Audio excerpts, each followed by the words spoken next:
해교는 27.3도입니다. KBS 1라디오 11시 뉴스를 마칩니다. 변희영이었습니다. KBS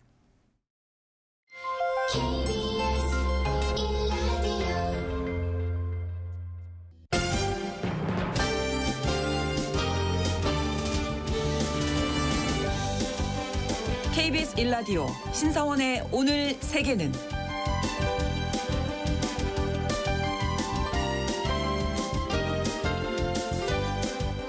안녕하십니까. 아나운서 신사원입니다. 중국은 남중국해 대부분을 자국 영해라고 주장하면서 필리핀, 인도네시아 등 여러 국가와 영유권 분쟁을 벌여왔습니다. 최근에는 일본 오키나와 남쪽 동중국해로 두 척의 항공모함을 보내서 동시작전을 벌이는 것이 확인됐는데요. 이 작전으로 일본은 물론이고 우리나라까지 긴장감이 높아지고 있습니다. 중국의 이런 움직임은 패권 경쟁국인 미국에 보내는 메시지로 읽힙니다. 앞으로 괌이나 하와이까지 나아갈 수 있다는 걸 보여주는 건데요. 남중국해와 동중국해를 둘러싼 해상 안보 상황과 관련된 내용 잠시 후 수상한 GPS에서 살펴보겠습니다.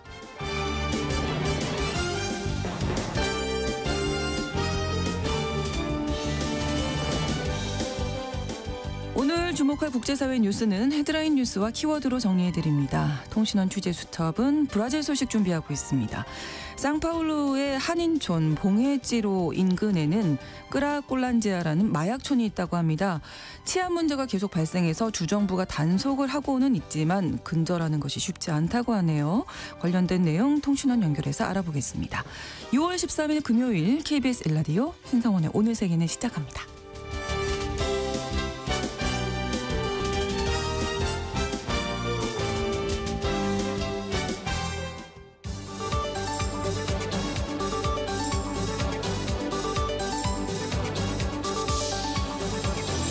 오늘 세계는 헤드라인 뉴스.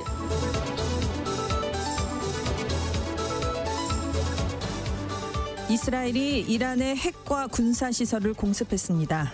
이란은 국제공항 운항을 중단하고 최고 안보회의를 연 것으로 전해졌는데요. 카츠 이스라엘 국방장관은 이스라엘 전역에 비상사태를 선포하고 이란에 대한 이스라엘의 선제 공격으로 미사일과 드론 공격이 예상된다고 밝혔습니다.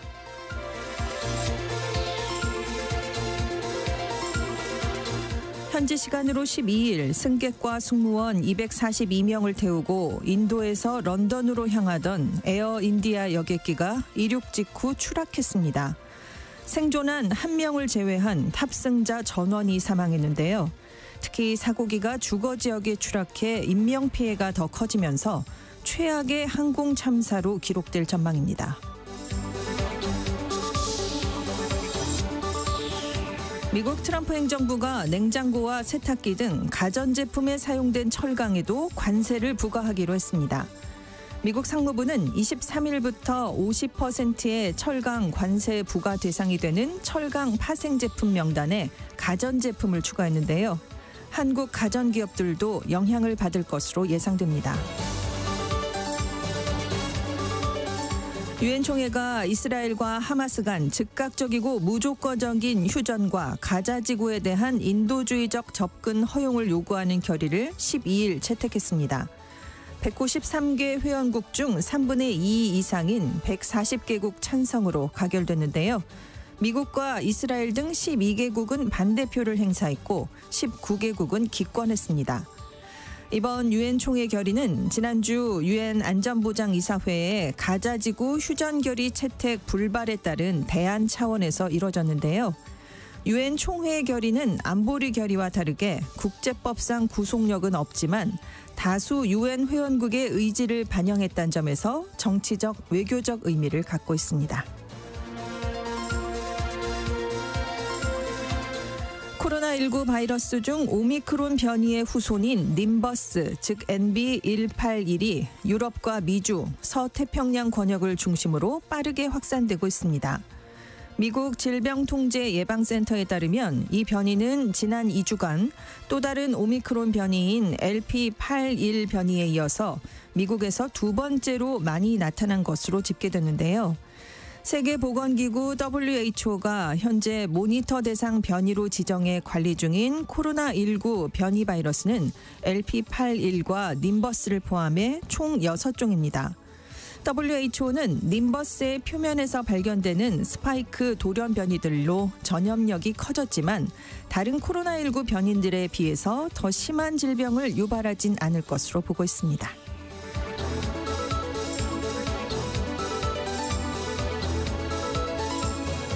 오늘의 헤드라인 뉴스 외신캐스터 전주현 씨가 전해주셨습니다. 이번에는 키워드로 정리한 국제사회 소식 살펴볼 텐데요. 밤사이에 많은 일이 있었습니다. 네. 자, 첫 번째 키워드 보복 도돌이표. 네, 이스라엘이 공습하면 이란이 보복하고 그러면 이스라엘이 또 공격하고 그러면 또 이란이 그러게요. 보복하고 이게 지금 몇십 년간 중동에서 반복되고 있는 일인데요. 네. 이번에도 이런 일이 벌어지지 않을까 우려가 높아지는 일이 밤사이 발생했습니다. 이스라엘 공군이 13일에 이란을 공습했습니다. 그래서 이란 핵 프로그램을 둘러싸고 중동에서 전쟁이 더 커지지 않겠느냐라는 우려가 커지고 있는데요. 13일 오전 이란 수도 테헤란 북동쪽에서 큰 폭발음이 들렸다라고 이란 현지 매체가 보도를 내놨는데 AP통신은 이스라엘 군 관계자를 인용해서 이스라엘이 이란의 핵시설을 표적으로 공격했다 이렇게 얘기를 했습니다. 네. 지금 공격 목표 중에 이란 중부 나탄즈에 있는 핵물질 농축시설과 핵무기를 개발 중인 주요 핵과학자들이 포함되어 있다라고 네타냐후 총리가 밝혔고요. 지금 이란 국영방송은 이란의 살라미 이란 혁명수비대 총사령관도 사망을 했다 이런 얘기를 내놓고 있습니다. 네. 이스라엘 전국에 특별 비상사태가 선포되면서 13일 오전부터 필수 사업장을 제외하고는 교육활동이나 모임, 직장 출근이 금지됐습니다. 앞서 이스라엘이요 이란의 핵시설을 파기하기 위한 작전을 몇 주나 준비해왔다. 하지만 트럼프 대통령의 핵회담 결과를 지켜보겠다라고 얘기를 했는데요. 네네. 일단 미국하고 이란이 6차 회담을 15일로 하기로 예정을 하고 있었는데 지금 이스라엘 쪽은 이게 좌초될 위기에 놓였다라는 걸 빌미로 공격을 한 것으로 지금 알려져 있습니다. 일단 이란의 핵 프로그램에 대한 군사 목표물 타격의 제1단계를 완료했다라고 이스라엘은 발표를 했고요. 네. 지금 미국이 그러면 어느 정도나 관여를 했을까 이게 좀 궁금해지는데요. 그렇죠.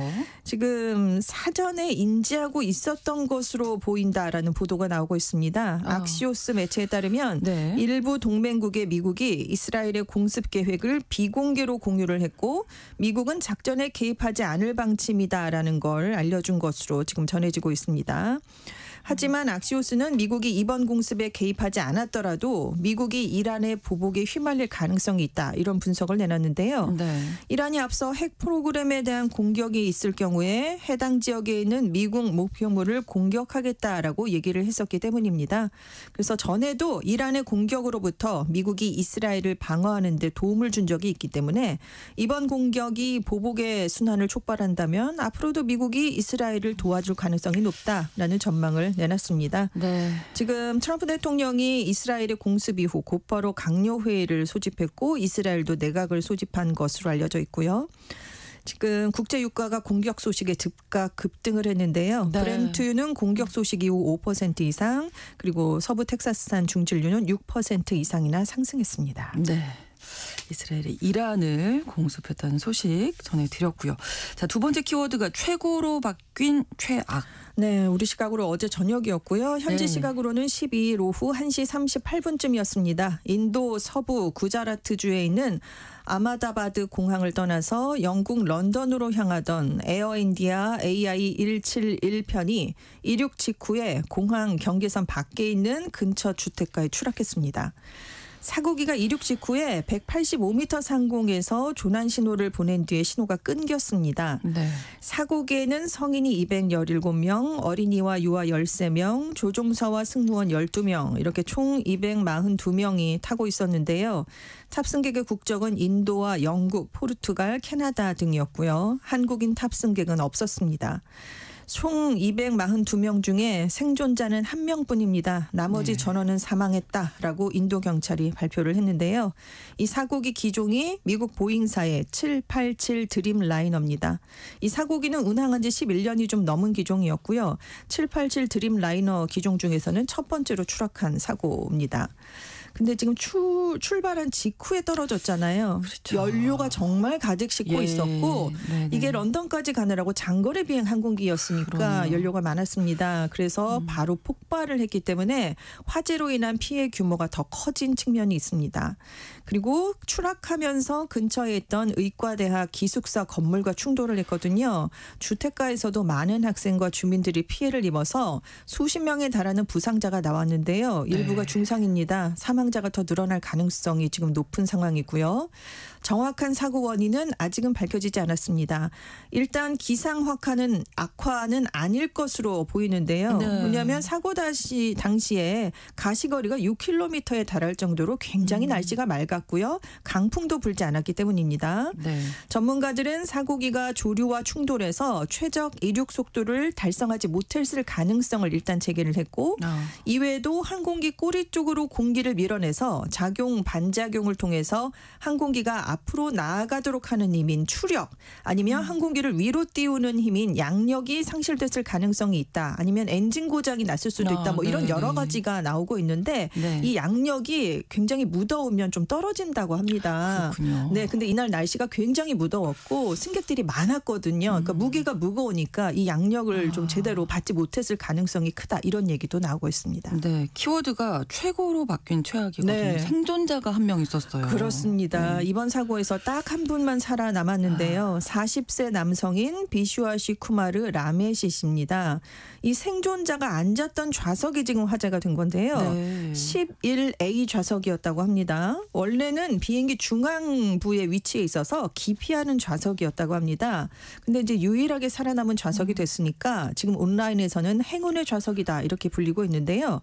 이게 보잉사 항공기에서 가장 승객들이 기피한 좌석이었대요. 그렇군요. 11A와 11F인데 네. 이게 다 창가 좌석이긴 한데 비행기 중간 부분에 있으니까 가장 늦게 내리게 되는 쪽이라고 합니다. 네네. 그러니까 이제 싫어했고 보잉 기종의 객실 공조 시스템 구조상 이 11A 좌석에는 창문이 아예 없거나 있더라도 굉장히 조그맣게 내놓고 있다고 합니다. 그러니까 승객들이 장거리 비행에서 굉장히 답답해하는 답답하죠. 그런 네. 분위기가 있는 좌석이고요. 네네. 자, 생존한 라메시 씨 사고 당시 상황에 대해서 이륙한 지 30초도 안 돼서 문제가 시작됐고 큰 소음이 들리면서 비행기가 추락을 했는데 마지막 순간에 보잉 787기에서 뛰어내릴 수 있었다 이렇게 설명을 했습니다. 근데 이제 이게 추락하기 전에 뛰어내렸다는 건지 추락을 하고 나서 뛰어내렸다는 건지는 아직 명확하게 여기까지는 밝혀지지 않았는데요. 아무튼 정신을 차리고 일어났을 때 주변에 시신들이 많았다. 그래서 뛰어내렸는데 누군가가 나를 붙잡고 구급차에 태워서 병원으로 데려갔다라고 설명을 했는데 영국 국적입니다. 라메시 씨가요. 네네. 가족을 만나러 인도를 방문했다가 형하고 같이 이 비행기를 타고 영국으로 돌아가는 길이었는데 두 형제가 서로 다른 줄에 앉아 있었다고 합니다. 지금 근데 형은 사망한 것으로 지금 알려졌습니다. 예. 자, 보잉사의 여객기입니다. 네. 보잉사에 비상이 걸렸겠네요. 그렇습니다. 네. 아직 뭐 정확한 사고 원인이 밝혀지진 않았지만 사고기가 보잉사의 최신 중장거리 기종인 787 드림라이너기 때문인데요. 네. 이 여객기가 현재 전 세계 70여 개 항공사에서 운항을 하고 있는 기종입니다.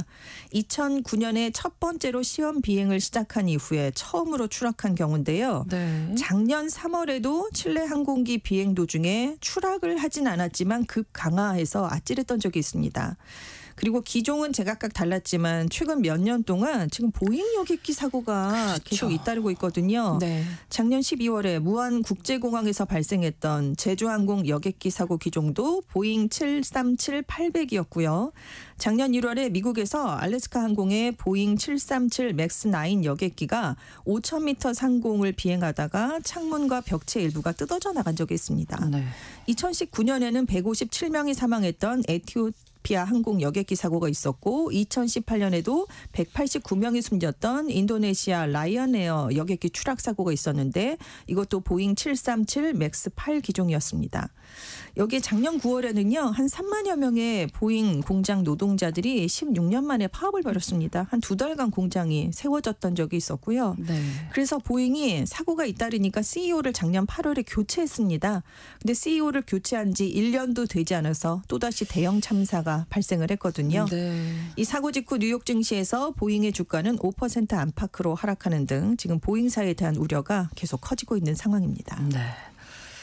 자, 다음 키워드입니다. 비싸지는 부엌. 네, 부엌에 뭔가 가전제품을 들여놓기가 이제 좀 무서워졌는데요. 네. 미국 트럼프 행정부가 그 가전제품에 사용된 철강에도 관세를 부과하기로 했기 때문입니다. 네. 그러니까 철강뿐만이 아니라 철강으로 만든 파생 제품에도 관세가 부과되는 건데 지금 대부분 국가에 50%의 철강 관세율이 적용되고 있거든요. 네. 이달 23일부터는 추가적인 철강 파생 제품에도 이제 관세가 적용이 됩니다.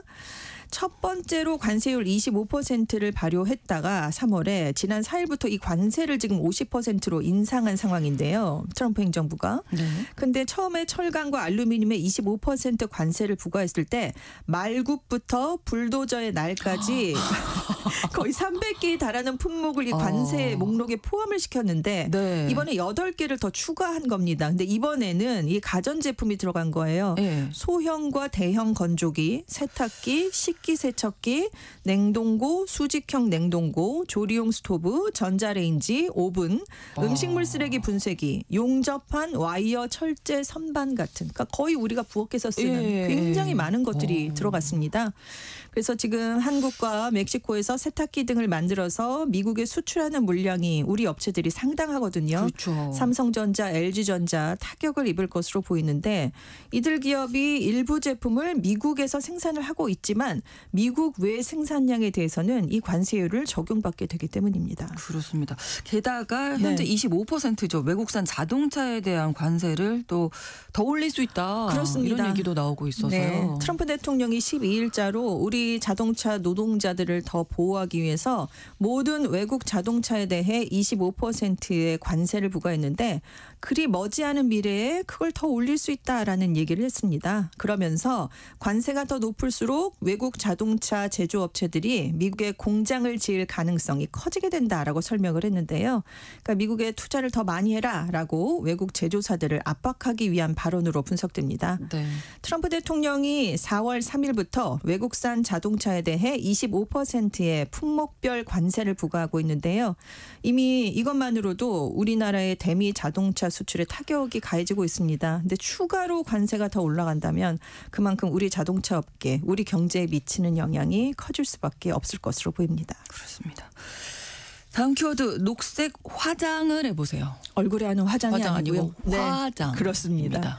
물에서 시신을 분해하는 장례 방식을 물화장이라고 부르는데요. 네. 이 화장법이 영국에서 법적 승인을 받으면서 공식 허용이 됐습니다. 네. 영국 법률위원회가 고온의 물과 알칼리성 화학물질을 이용해서 시신을 분해하는 물화장을 새로운 장례 방식으로 인정했기 때문인데요. 네. 그래서 이제 앞으로 영국에서는 전통적인 매장 방식이나 그 화염 화장 외에 제3의 장례 방식이 가능해졌습니다. 네. 어떤 건지 궁금하시죠? 네네. 예, 이게 물 화장이 높이가 1.8m, 너비가 1.2m 크기의 철제 용기에 시신을 넣는 겁니다.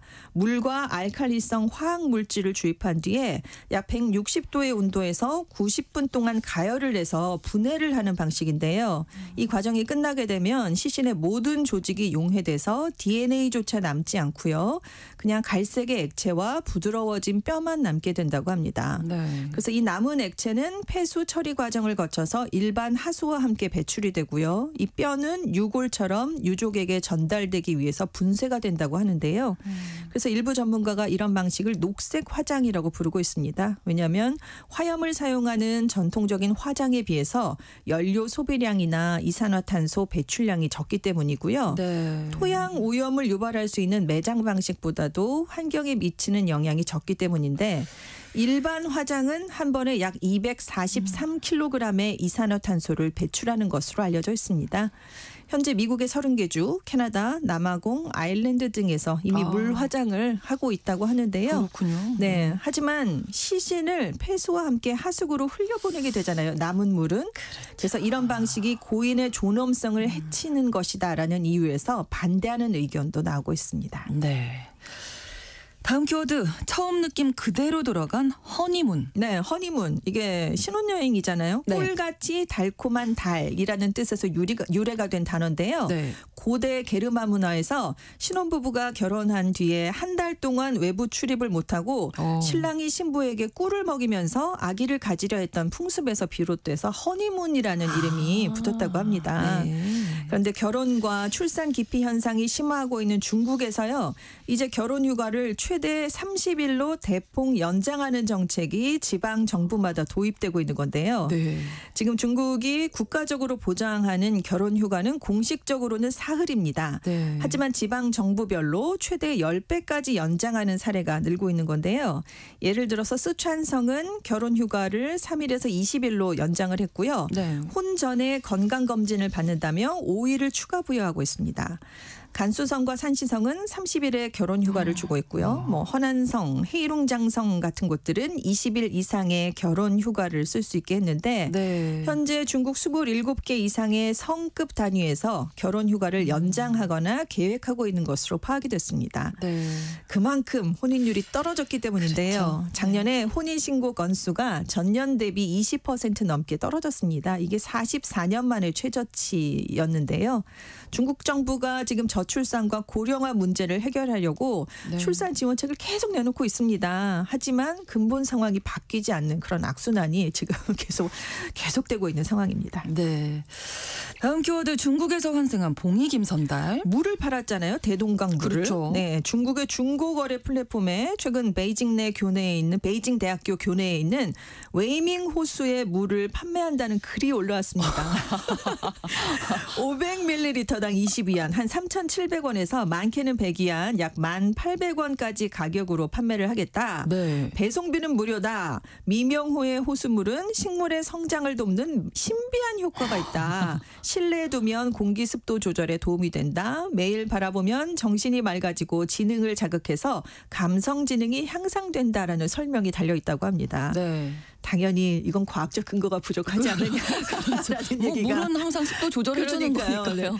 그리고 이걸 판매하는 행위 자체가 불법이 아니냐 네. 이런 지적이 나왔고요. 네. 전문가들도 무단으로 자연자원을 채취해서 판매를 하는 건 환경보호와 재산권 침해 같은 법적 문제를 불러올 수 있다 이렇게 경고를 했는데요. 네. 당연히 베이징 대학교도 지금 경고를 내놨습니다. 그렇겠죠. 네. 이런 미명호 물을 담아 판매하는 걸 학교가 허용하지 않고 있다. 지금 판매자들에게는 상품 게시글을 삭제하라라고 명령을 했고요. 또 유사한 판매 행위를 발견한 경우에는 학교에 꼭 제보를 해달라라고 소비자들에게 당부했습니다. 별일이 다 많네요. 네. 헤드라인 뉴스와 키워드 외신캐스터 전지현 씨와 함께했습니다. 고맙습니다. 네, 감사합니다. 신성원의 오늘 세계는 1부 마무리하겠습니다. 11시 30분부터 일부 지역에서는 해당 지역 방송 보내드립니다. 스타쉽의 노래 Nothing's Gonna Stop Us Now 함께 듣겠습니다.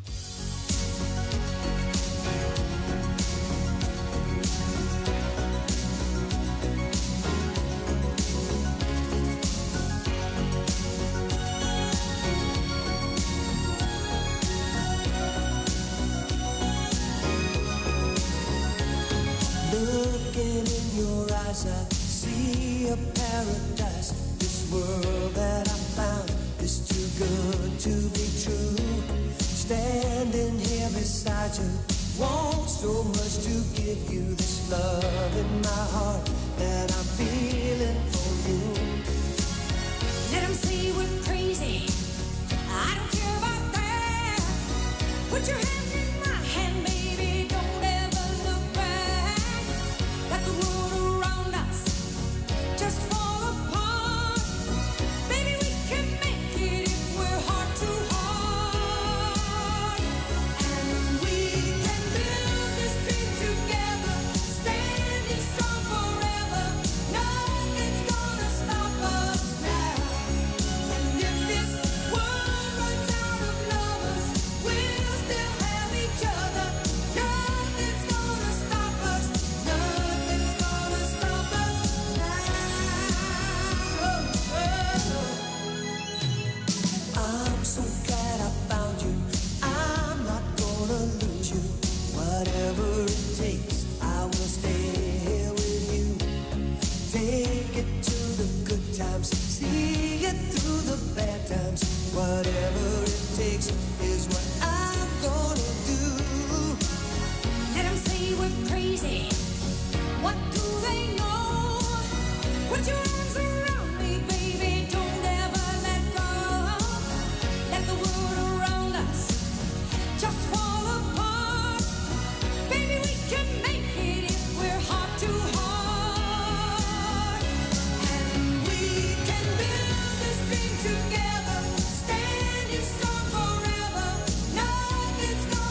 지금 시각은 11시 30분입니다.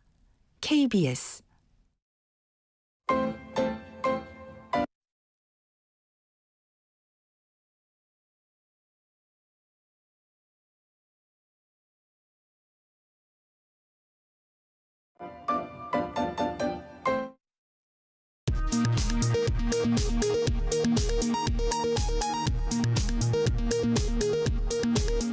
이 시각 라디오 정보센터 뉴스입니다. 이재명 대통령이 내란 특검에 조은석 전 감사원장 권한대행, 김건희 특검에 민중기 전 서울중앙지법원장, 순직해병 특검에 이명현 전 국방부 검찰단 고등검찰부장을 지명했습니다. 이재명 대통령이 차명대출 및 부동산 차명관리 의혹이 제기된 오광수 대통령실 민정수석의 사의를 수용했습니다.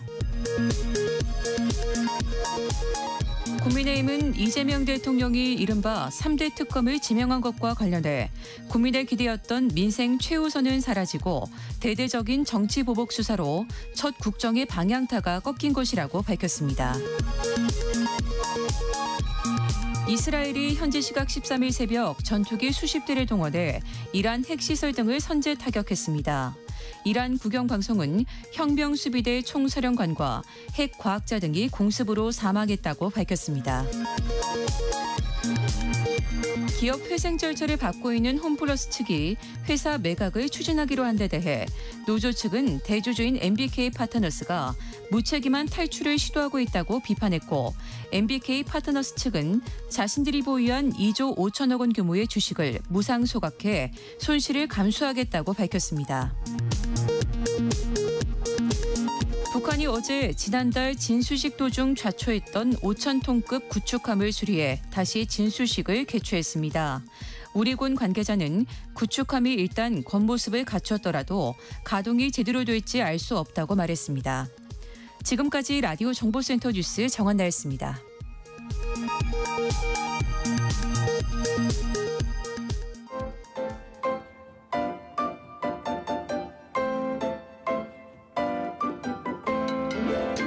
통신원 취재 수첩.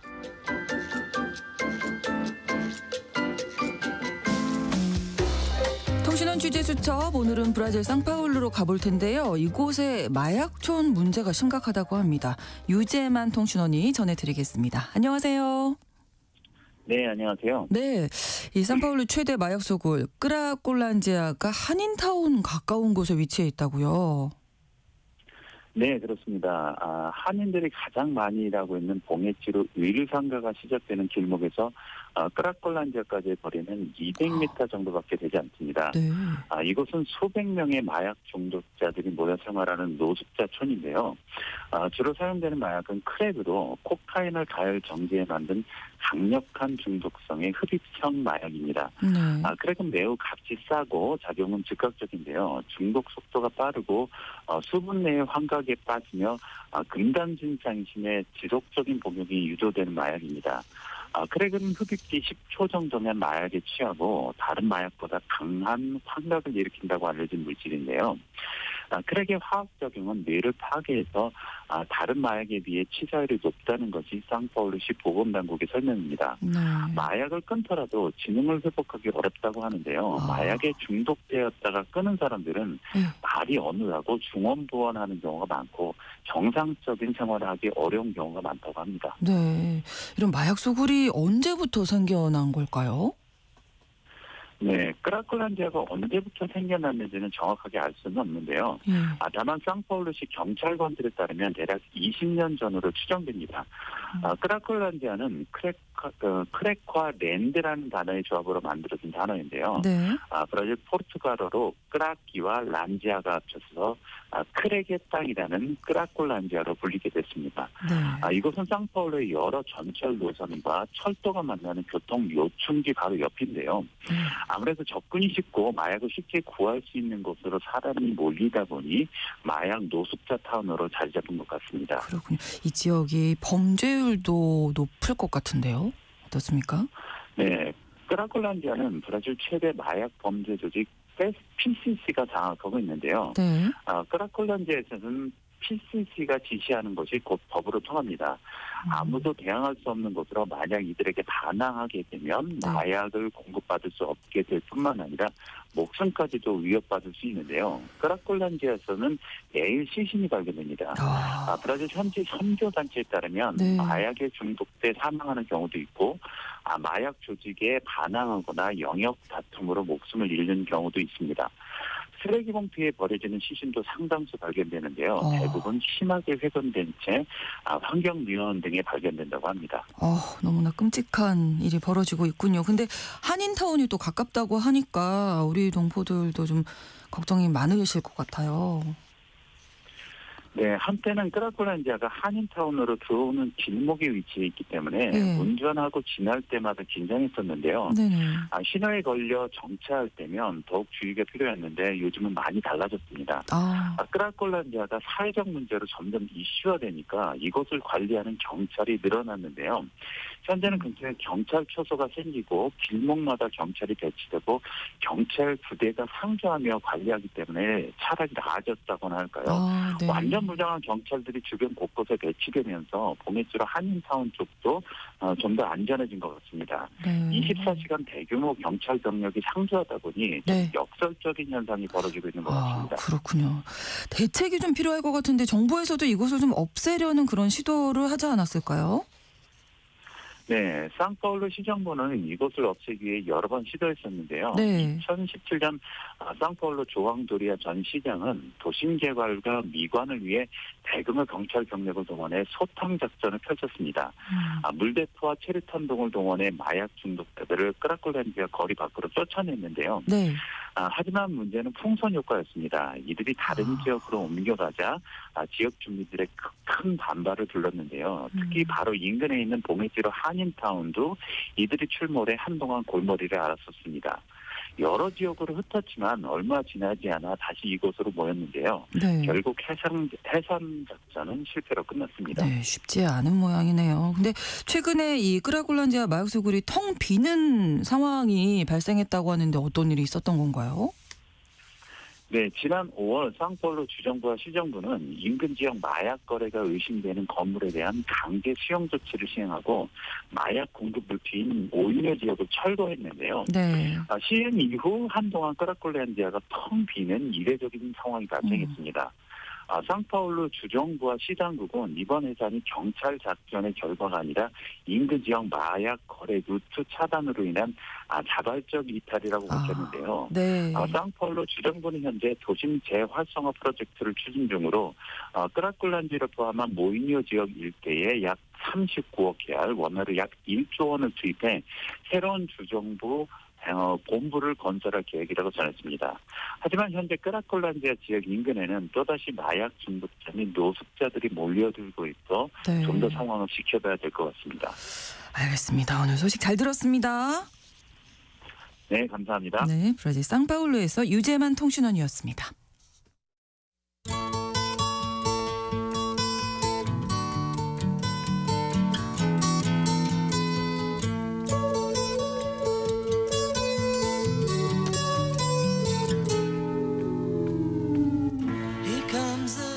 넓은 지구촌의 한 지역, 장소를 중심으로 우리가 주목할 이야기 전해드리는 시간 수상한 GPS입니다. 오늘도 구정훈 국제전문기자와 함께하겠습니다. 어서 오세요. 안녕하세요. 자, 오늘은 바다 이야기를 준비하셨다고요? 제가 원래 이 시간에 항상 좀 그래도 의미 있고 재미난 이야기 해드리고 싶은데 네. 요즘 세계가 쉽지 않습니다. 네. 그래서 참 이번에는 동중국해.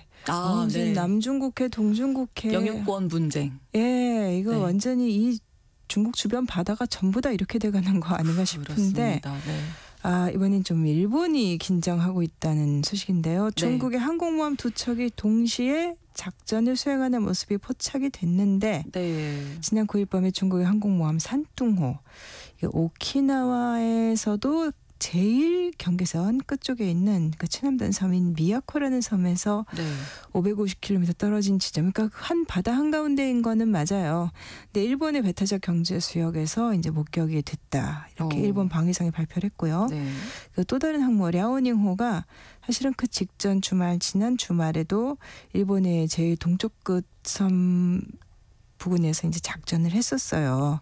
근데 이 랴오닝 같은 경우는 이제 뒤에 가서 제가 다시 자세히 설명해 드리겠습니다만 중국 항모가 이른바 제2 도련선이라는 거를 통과한 첫 사례였고 그다음에 또 어제 나왔던 게 뭐 중국 전투기가 그 오키나와 쪽에서 작전하고 있던 산둥호에서 출발한 그 제25 전투기가 네. 또 그 일본 초계기 바짝 다가가는 이런 일이 있어갖고 또 지금 일본은 굉장히 시끄러운데요. 네. 지금 상황이 아주 복잡하게 돌아가고 있는 것 같습니다. 일본으로서는 지금 긴장할 수밖에 없네요. 그러니까 중국 네. 주장으로는 우리는 국제법과 그다음에 관행에 국제 관행에 따라서 했다 이렇게 뭐 주장을 하고 있습니다.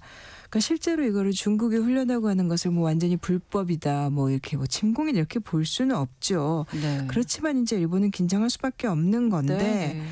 그러니까 이미 지난달 말에 그 랴오닝함이 그 동중국해의 그 중국 일본 그 분쟁 지역이 그 센카쿠 열도라고 하잖아요. 네. 중국어로 뭐 랴오이다오라고 하는 여기서 한 200km 떨어진 해역까지 이동해 왔다. 이게 지난달 말의 상황이었습니다. 네. 그리고 또 작년 9월에는 이제 오키나와의 그 요나군이라는 섬이 있는데 그 부근의 좁은 해협을 통과를 했어요. 네, 국제법상 합법 맞습니다. 그런데 작년 9월에 통과한 지점은 사실 대만에서 동쪽으로 한 110km 정도밖에 안 떨어진 곳이라서 네. 그러니까 이게 뭐 합법이라고 중국이 주장하는 것도 뭐 어떻게 보면 맞긴 맞는데 계속해서 긴장을 고조시키고 그렇죠. 예, 때리지 않고 을러대는 이런 분위기를 계속 만들고 있는 거죠. 네. 사실 아까도 앞서서 이제 말씀해 주셨지만 중국과 뭐 아시아 국가들 갈등이 남중국해 쪽에서 좀 많았었잖아요. 지금 그동안에는. 남중국해도 당연히 지금도 네. 조용하지는 않습니다. 네. 그러니까 이달 초에 필리핀군과 미국 군대가 이 남중국해에서 지금 공동훈련을 했어요. 그러니까 그 7번째 공동훈련입니다. 네. 그래서 뭐 여기에 또 우리나라 이제 언론들도 관심을 가졌던 게 그 필리핀의 그 신형 미사일 구축함 미겔 말바르라는 것도 참여를 했는데 이제 필리핀이 군사 현대화 한마디로 군비 강화하면서 그 현대중공업에게서 이제 인수해간 그 코르벳함 두 척 중에 하나고요. 네. 사실 우리도 그래서 이 남중국해 긴장 와중에 우리는 무기 적지 않게 지금 팔고 있거든요. 네. 이제 필리핀 쪽에서는 남중국해에서 자기네 영유권을 주장하는 지역을 서필리핀해 이렇게 불러요. 네. 근데 이제 사실 원래는 사실 이 지역에 이런 갈등이 1970년대까지만 해도 뭐 서로 어선들이 그 어업 갈등 성격이 짙었어요. 그렇죠. 뭐 우리 바다에 와서 한마디로 고기 잡지 마라 이런 네. 거였는데 그러다가 이제 남중국해 그 지하 자원 이게 부각이 되면서 그 다음부터는 거의 뭐 전략적 경쟁이 된 거잖아요. 근데 지금 벌써 이게 무력 대치 양상으로 한마디로 뭐 어선들끼리의 갈등이 아니라 네. 양쪽에 뭐 해안 경비정이라든가 무슨 뭐 해군 군함까지 나오고 이렇게 무력 대치 양상으로 간 게 1990년대부터예요. 최근에는 중국이 특히 뭐 2012년부터 네. 중국이 짓고 있는 구조물들 이게 이제 드러나면서 갈등 점점 심해지고 있는데 필리핀 같은 경우는 미국에 밀착했죠. 그래서 미국의 요청해서 군사 원조 더 많이 받고 뭐 사실 어떻게 보면 필리핀 같은 나라는 미국이 동남아에서 이제 군사 기지도 두고 있지만 지금 전략적인 발판으로 좀 많이 삼고 있죠. 네. 근데 필리핀 이 두테르테 정부 시절에는 좀 중국과 가까웠었죠. 두테르테 정부가 처음에는 그 실용주의 그래서 뭐 실리 외교 한다면서 그래서 중국하고 많이 좀 근데 미국하고 사이가 안 좋기도 했고 그래서 중국하고 많이 협력하는 모양새를 취했었어요. 네. 그래서 뭐 남중국해 뭐 공동 탐사하고 공동 개발하자 그러면서 그때 이제 잠깐 미국하고 그 합동 군사훈련도 중단시켰었거든요. 아. 뭐 중국이 그렇다고 해서 봐주는 게 아니라 그 다음에 갈등이 더 증폭됐습니다. 남중국해에서는. 네. 이제 그렇게 되니까 결국은 두테르테 정부도 나중에는 다시 미국과. 예, 그렇게 됐죠. 네, 네. 자, 지금은 마르코스 정부인데 미국과 더 밀착. 마르코스 하게 됐고요. 정부는 특히 더 밀착한 관계입니다. 이제 근데 그게 마르코스 정부의 선택과 성향도 있지만 실제로 이제 남중국해 갈등이 필리핀이 보기에는 굉장히 위협적인 상황으로 가고 있어요. 여기서 지금 그 필리핀이 사실상 이제 그 실효적 지배라고 하잖아요. 이제 그렇게 필리핀 군대에도 가 있는 배 한 척 이렇게 정박시켜서 주둔하고 있는 거기 세컨토마스 암초라는 곳에서 네. 계속 이제 그 양측이 충돌을 했고 또 지금 이게 한 2022년, 2023년부터는 실제로 부상자가 나오는 상황으로 가고 있습니다. 예를 들면 중국 해안 경비대 뭐 경비정이 이렇게 뭐 레이저를 쐈다. 네. 뭐 이런 얘기도 필리핀 쪽에서는 하고 있고 그다음에 뭐 선박 유리창 부수고 물대포 쏘고 뭐 이런 상황까지 갔고 그래서 이제 마르코스 대통령은 미국에 뭐 완전히 밀착을 해서 네. 뭐 제일 눈길 끄는 조치가 그 미군이 사용할 수 있는 군사기지 수가 그 전에 5개였는데 9개로 4개나 늘려줬거든요. 네. 그리고 뭐 그 호주군, 미군 다 같이 하는 뭐 17,000명 규모의 뭐 역대 최대 규모였다든가 발리카탄 훈련 이런 것도 했고 계속 훈련도 늘려가고 있죠. 그렇군요. 필리핀이 또 일본하고도 좀 가까워졌죠. 예, 그래서 그 영내 동맹이 필요하니까 이제 한마디로 미국이 큰 틀에서는 뭐 동맹이고 도와준다고 하지만 중에 무기 지원 이런 거는 지금 일본이 나서서 많이 해주는 형식이고 네. 그래서 해양감시용 그 레이더 시스템 준다든가 뭐 여러 가지 그다음에 또 공중감시 레이더 또 수출하기도 하고 그래서 필리핀은 일본이 이제 군사 대국화를 꿈꾸면서 첫 그 방위 제품 완제품이라고 일본은 표현하는데 아마 무기입니다. 군사 네. 장비, 예. 군사 장비 제일 먼저 이제 사들인 나라 필리핀이었고 그 다음에 또 지금은 그러니까 작년 7월에 이 상호 접근 협정이라는 거 서명하면서 사실상 필리핀과 일본의 관계는 준 동맹 관계가 됐고 그러면 이게 한마디로 미국이 중국을 견제는 해야겠는데. 네. 우리 부담은 좀 지기 싫고 줄이고 싶고 발 좀 빼고 싶은데 그러니까 일본이 그러면 나서서 좀 해봐라 이런 형식으로 가고 있어요. 그래서 미국, 일본, 필리핀 뭐 3자 정상회의도 하고 네. 그래서 이쪽은 아주 그 밀착되는 그런 양상입니다. 만약에 이제 필리핀이 중국과 충돌을 하게 되면 미국이 동맹국이니까 이제 보호를 해줘야 되는 거잖아요. 미국이 버락 오바마 정부 때까지는 이 남중국해 분쟁하고는 좀 거리를 뒀습니다. 그때는 중국하고 네. 지금처럼 이렇게 대립하지는 않았었어요. 그렇죠. 네, 그러니까 시진핑 국가주석 체제 이전에 오바마는 집권을 좀 겹쳐지긴 절반 정도 겹쳐지긴 했지만 네. 그리고 또 이제 이 부분에 이렇게 미국이 어느 정도 관여를 하려고 할 것이냐는 언제나 모든 관측통들의 의문거리예요. 네. 그게 일종의 좀 네. 불안한 요인이기도 한데 그렇죠. 그러니까 사실 그 오바마 정부 때까지는 이제 동맹이라고는 해도 보호해준다 뭐 안 한다. 그러니까 이게 보호라는 게 되게 좀 애매한데 한마디로 중국이 군사행동을 했을 때 동맹이라 그러면 만약에 필리핀이 공격받는다. 대만이 공격받는다 그러면은 내일처럼 나서서 나도 같이 싸워줘야 동맹인 건데 그렇죠. 그렇게 할 건지 안 할 건지 자체를 밝히지 않는 그 전략적 모호성이라고 하잖아요. 근데 이제 중국의 공세가 너무 심해지고 네. 또 미중 갈등이 격해지면서 좀 방향이 많이 바뀌었죠. 그 전에 사실 도널드 트럼프 정부 1기도 이렇게 뭐 확실하게 뭔가 어떤 말을 하고 이러진 않았는데 조 바이든 행정부 되면서 네. 대만 문제에서나 사실 오히려 어떻게 보면은 미국이 더 강경하게 모호하지 않게 간 방향이 그런 방향이 좀 많기는 했어요. 네. 물론 그래도 우리가 편들어서 우리도 함께 싸워줄게까지 말하는 상황은 아닙니다만 네. 바이든 때는 그 항행의 자유 뭐 이런 거 하면서 이제 남중국해 뭐 미국 항모 지나다니고 뭐 유럽 군함들까지 막 갔었죠. 지나다니는 시위 이렇게 하면서 어떻게 보면은 대립이 더 심해진 것도 있고 근데 아직은 뭐 미국과 중국이 이렇게 남중국해에서 직접 붙을 가능성 뭐 이거 참 말도 참 조심스러워야 되는데 그런 거 가능성은 낮은 게 네. 지금까지 하고 있는 중국의 방식은 이른바 회색지대 전술이에요. 아. 그러니까 뭐 필리핀 어선에 중국 해안 경비대가 물대포 쏘는 거